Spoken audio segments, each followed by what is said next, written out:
Հարդ։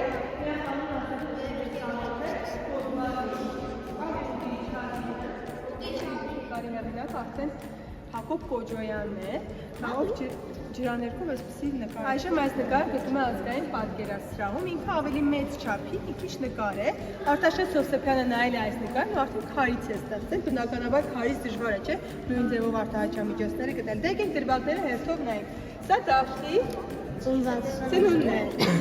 Դավիթը ինչ է անում։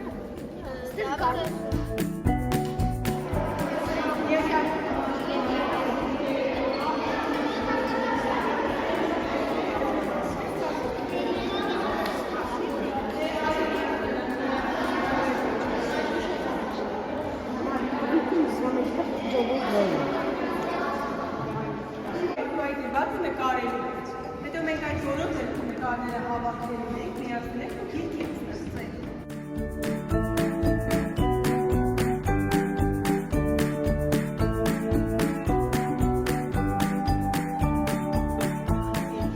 Հիշում եք ձեր դրվագները, կարող եք շարունակել։